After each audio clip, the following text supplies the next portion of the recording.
Hey Eagle fans, you guys want to get a free official Nike Eagles jersey? Well, stay tuned later on in the video. We'll tell you guys how to get it. It's easy, it doesn't take long, and we'll ship you guys a brand new Eagles jersey of your choice, player of your choice. If you guys follow our simple, instructions later on in this video, stay tuned for that.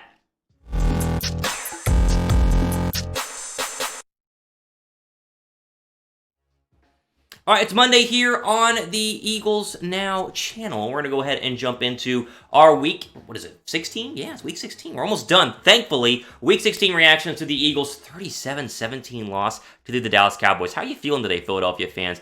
Brutal, rough. I mean, goodness gracious. A chance was given to us to potentially win the division and host a home playoff game, and the Eagle defense laid an absolute goose egg. It was terrible, absolutely awful, as Dallas is the one to eliminate Philadelphia. A very bitter taste in my mouth, your mouth as well. Give me your one-word reaction to the loss right now down below in the pinned comment. How do you feel? Some might feel happy because of the draft pick, but we got a lot better than winning the NFC East, and I understand that. But honestly, I'm pretty bummed because anytime you go to the postseason is a win for the team, even if the team is really bad, as we see right now. I do want those one-word reactions, though, down below in the comments section. Okay, let's go ahead and jump into our first overreaction. How about Hurts struggling for the first time? I mean, the third game for Jalen Hurts, really 3.5 because he came in after Carson Wentz was benched. But either way, third week we've seen Jalen Hurts be the starting quarterback, and he struggled. And this is what you get when you have a rookie quarterback and really a bad team overall. So I'm not going to say he was terrible, 21 of 39, 342 yards, a touchdown, but those two picks came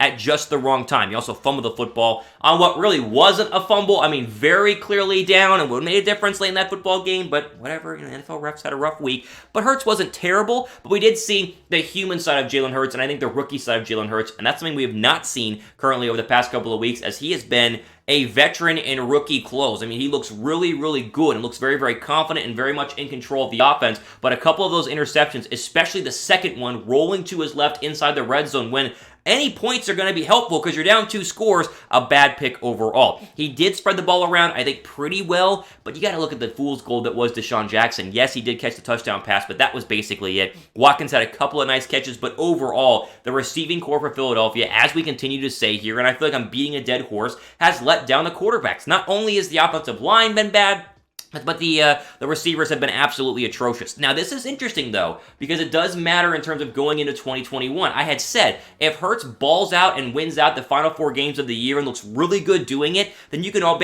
but for sure kiss Carson Wentz goodbye. They would just roll with Jalen Hurts in the offseason. But Hurts struggled in this one, and if he struggles next week against a much better defense in the Washington football team, and a really good defense in Washington, and he loses his final 2 games, the idea that Carson Wentz could win back the quarterback battle, I'm not saying it's guaranteed, but will at least become a little bit more interesting going into the 2021 offseason. Let me ask you guys this so quickly. Your confidence level in Hurts after seeing him struggle for really the first time, because I think he was good against the Packers, he was good the past couple of weeks, he beat the Saints in his first start, not bad. At the Cardinals game he was good as well, but this was the first time we've seen him really look human. Your confidence level, has it gone down? Give me that on a scale from 1 to 10. All right, let's get into the real reaction I want to have here, and this is I'm seeing all over Twitter. People are saying, oh my gosh, DeSean Jackson played a deep touchdown pass, 82, he was so great, bring him back. Why? Why do you want to bring back DeSean Jackson? If you didn't hear, DeSean Jackson, of course, caught that touchdown pass, his one target, his one catch, 81 yards, very exciting, and then essentially hardly played at all the rest of the game. And Doug Pederson said in his morning, radio conference on 94.1 WIP in Philadelphia, he said DeSean Jackson had some tightness and was sore, and so they limited his snaps in the second half. This is a guy who has been hurt basically his entire second stint with the Philadelphia Eagles, comes back, says he's ready to go, catches a touchdown pass, and immediately is hurt and sore. No, you do not want DeSean Jackson back at all. Get him off of the Eagles. I know he's signed through 2021, but if you cut him, it's only $5 million in dead cap, and they would save money overall against the cap space, so it's worth doing. He's too old. He's too fragile. I would love a 100% healthy DeSean Jackson, but he does not exist. That DeSean Jackson died many, many years ago, back when he was really a Philadelphia Eagle, because he's been banged up when he was on Washington, banged up when he was on Tampa Bay, and now extremely banged up here on Philadelphia. I like the wide receiver group as it stands, minus Jackson and Jeffery. Rager, Ward, Fulgham, Hightower, Watkins all have upside, and if you add another wide receiver in the offseason, whether you sign somebody, like an Allen Robinson, or you want to go ahead and draft somebody like a JAMARR Chase, who I'm a big fan of, you could make this wide receiver core actually good, because even though Jeffery had one deep ball that was nice on the right side of the field, he's basically useless. And even though DeSean Jackson did have one touchdown, he is extremely useless. Get them off the team. I don't want to see any sort of tweets out there saying, oh, bring back DeSean Jackson, he's cheap. No, it's not worth it, because I guarantee you he will miss more than half of the 2021 season and will be doing the exact same thing we're doing right now, fast forward a year from now.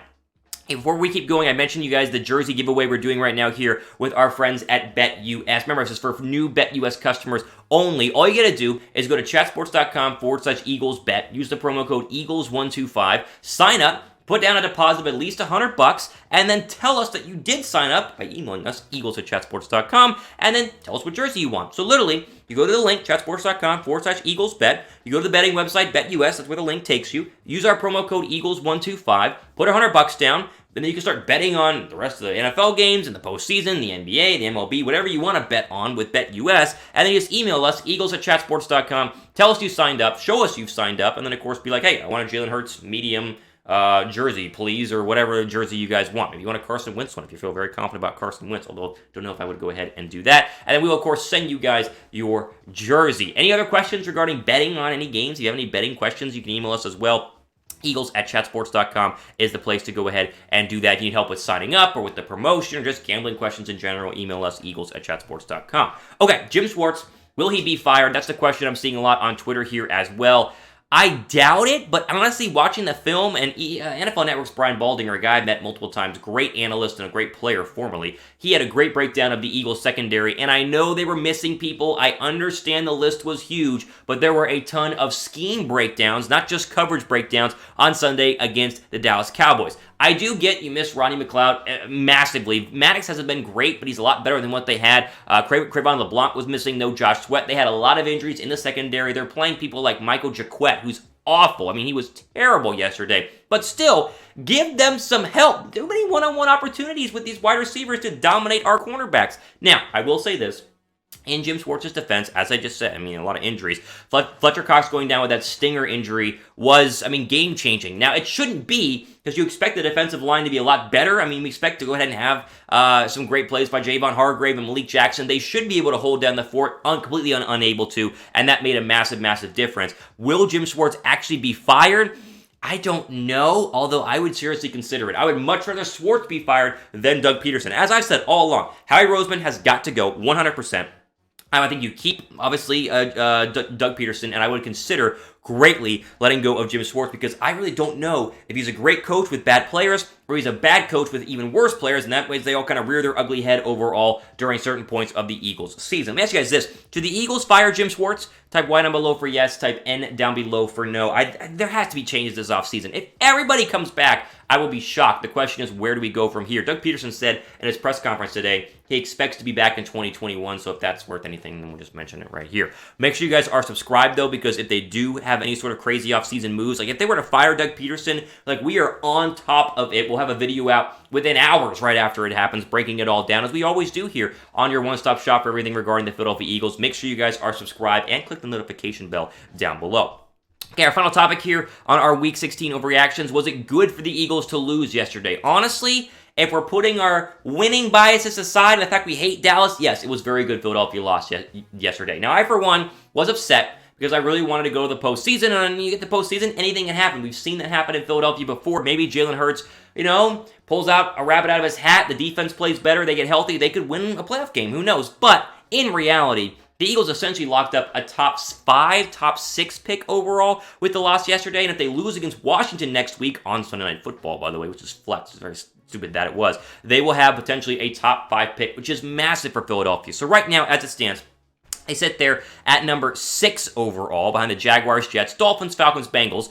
If they were to lose and then get some help, like if Houston wins, if Atlanta beats the Tampa Bay, and if the Bengals win, I don't remember who the Bengals, they play the Ravens on Sunday, so unlikely. But there's a scenario where the Eagles go all the way up to number 3 overall, and if you're at 3, you could trade back for someone who wants a quarterback, get extra picks, and still get your wide receiver or your linebacker, whether it's Parsons or JAMARR Chase. We mentioned in videos past, the Eagles need to go ahead and find somebody that fills one of these real 4 holes. I think wide receiver, your number 1 need right now. Linebacker is right there. Cornerback becomes to me, even more important over the past couple of weeks, we've seen Avonte Maddox is trash, the backups are trash, they have no cornerback opposite of Darius Slay. I could see a scenario where they trade out of number, let's say 4 or 5 overall, come back to 10, get Patrick Surtain, the cornerback out of Alabama, who looks like he's going to be the number 1 cornerback taken. My favorite player, as I have said, remains JAMARR Chase. I think JAMARR Chase is the perfect fit in Philadelphia. The worst part about it is they could have taken Justin Jefferson at 21 overall last year,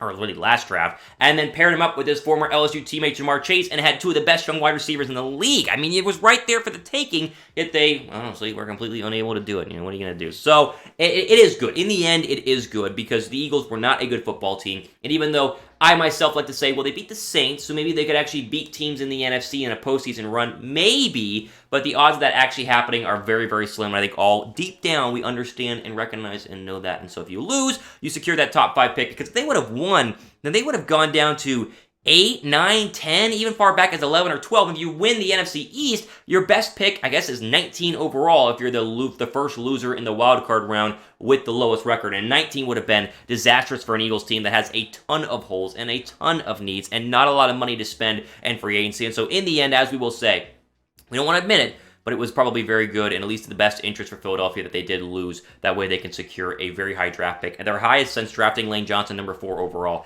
out of Oklahoma. There you go. Ultimately, for today here on Philadelphia Eagles Now, breaking it down on a Monday. Wanted to jump in here and react to what was excruciating. Again, you have a 14-3 lead, and then essentially you just get blown out. You score 3 points through the rest of the game, and the defense gives up 34, essentially unanswered. I mean, it was just like, 2020. The Philadelphia Eagles in 2020. This game was the total epitome, especially after Washington lost. It was just like, what are you going to do? I mean, what are you going to do? There you go. Ultimately, for today here on Philadelphia Eagles Now. I'm your host, Thomas Mott, signing off. Hopefully, greener pastures coming up in the offseason. We'll cover it all here at Philadelphia Eagles Now. Enjoy the rest of your day.